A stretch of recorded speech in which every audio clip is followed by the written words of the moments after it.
I stopped the tractor because something in the trees caught my eye. When the engine cut out, the quiet felt deliberate. Then I found the note.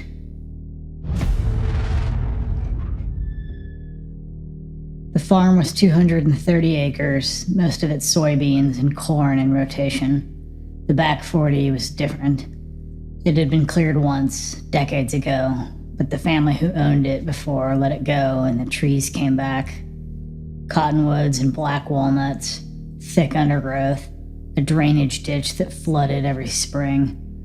The current owners talked about clearing it again someday, putting it back into production, but they never did. It was easier to leave it alone. I worked there for 14 months. This was 2022 into 2023 after I finished my associate's degree and couldn't find anything else in my field. The farm was owned by a family trust out of Indianapolis. They had a management company that handled the day-to-day operations. I was one of 3 full-time employees, plus seasonal help during planting and harvest. My title was agricultural technician, which meant I drove equipment, maintained irrigation lines, and did whatever else needed doing. I grew up about 40 minutes south of there, near Bedford. My parents still live in the house I was raised in. My father worked at a limestone quarry until his back gave out.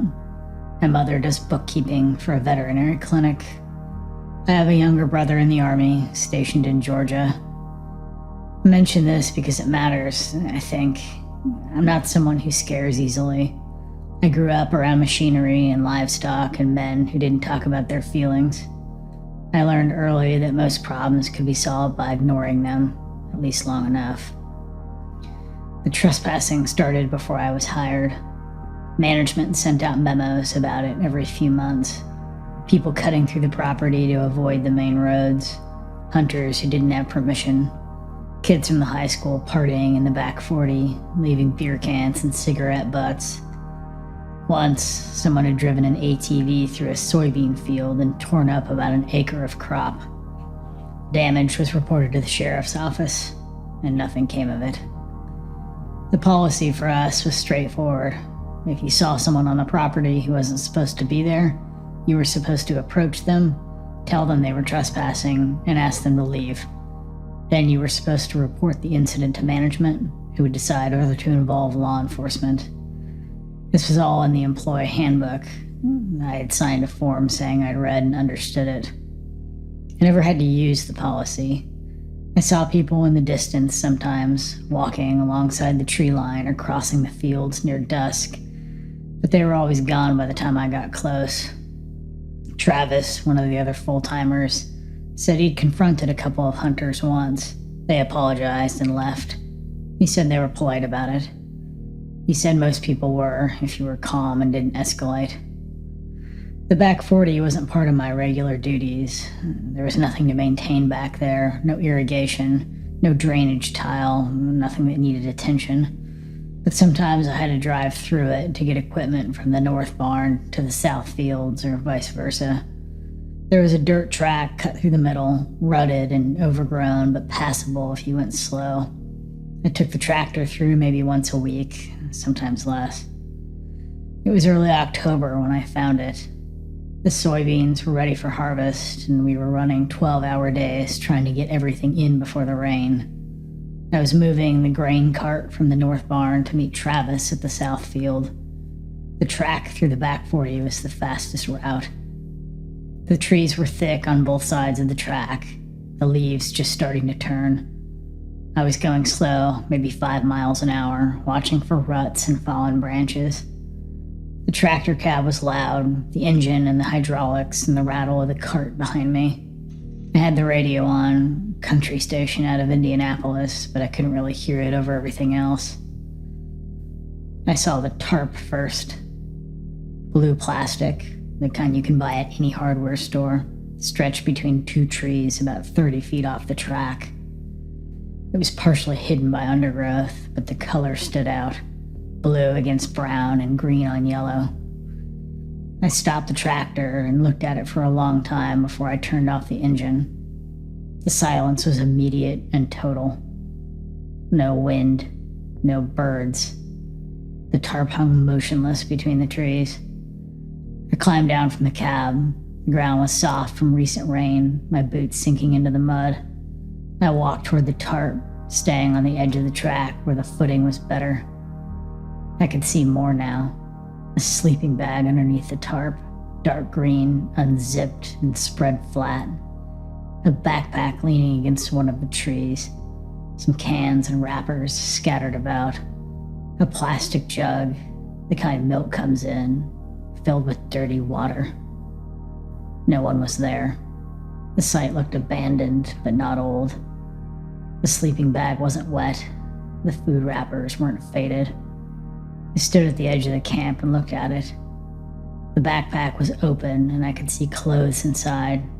A flannel shirt, dark jeans. There was a pair of work boots next to the sleeping bag. Men's boots, size 10 or 11 maybe. The soles were caked with dried mud. The note was on the tree closest to the tarp. It was written on a piece of notebook paper, the kind with blue lines and a red margin, and it was taped to the bark at eye level. The handwriting was blocky and uneven, written in black marker. It said, "We know you've been coming through here. We're not hurting anyone. Do not report us. If you do, we will know who did it, and we will know where the equipment is stored. We're watching." I read it 3 times. My hands were shaking. I put them in my pocket so I wouldn't have to look at them. I walked back to the tractor, looked around as I moved. I climbed into the cab and started the engine. I drove to the south field and met Travis, and we spent the rest of the day harvesting soybeans, and I didn't say anything. That night, I sat in my apartment and thought about what I should do. The policy was clear. I was supposed to report it. It was my job. That was what I agreed to do, and I signed the form. But the note said that they were watching. The note said they knew where the equipment was stored. The north barn was half a mile from the nearest house. South barn was further. If someone wanted to do something to the equipment or to the barns or to whoever was alone out there at dusk or dawn, there would be no one to see it and no one to stop it. I thought about calling management. I thought about calling the sheriff. I thought about telling Travis, who had a wife and 2 kids and who worked the early shift alone most mornings. I thought about all of it and did nothing. The next day I drove the same route. The tarp was still there. The sleeping bag was in a different position. Someone had been back. I kept driving. Over the next 2 weeks, I found reasons to avoid the back 40. I took the long way around, adding 20 minutes to my commute between the barns. When Travis asked why, I said the track was too muddy, which was true enough. He didn't question it. I watched the tree line constantly. Every time I was in the north field, every time I was near the back 40, I watched. I looked for movement. I looked for figures in the shadows. I looked for the blue tarp through the trees. I never saw anyone. I never saw anything. But I knew they were there. I knew because the note said so. I knew because the sleeping bag had moved. I knew because someone had been watching me drive through, counting my trips, learning my schedule. Travis mentioned once that he'd seen tire tracks on the access road near the north barn. Fresh ones, he said, that didn't match any of our vehicles. He said he was going to mention it to management. I said that was probably a good idea. I don't know if he ever did. I started locking my car doors when I parked at the farm. I started checking the back seat before I got in. I started taking different routes home, varying my schedule, leaving at odd times. I told myself I was being careful. I told myself I was being smart. I never went back to the camp. I never checked to see if it was still there. I never reported what I'd found. In December, I gave my 2 weeks' notice. I told management I'd found a job closer to home, which was true. An office position at an agricultural supply company in Bloomington. Regular hours, no equipment, no fields, no back 40. On my last day, Travis shook my hand and said it was too bad I was leaving. He said I was a good worker. He said whoever they hired to replace me would have big shoes to fill. I thanked him, got in my car, and drove away. That was a year ago. I work at the supply company now.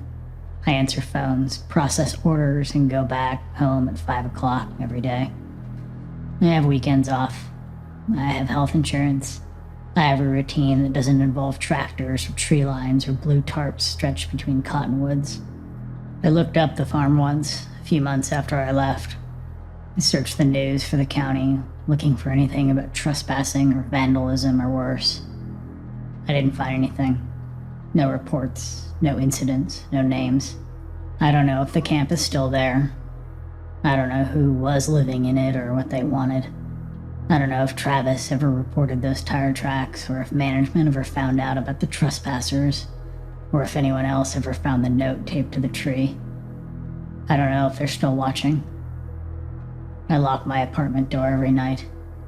I check it twice, sometimes 3 times, before I go to bed. I close the blinds and I turn off the lights and I lie there in the dark and I listen. There's nothing to hear. There's never anything to hear. But I listen anyway.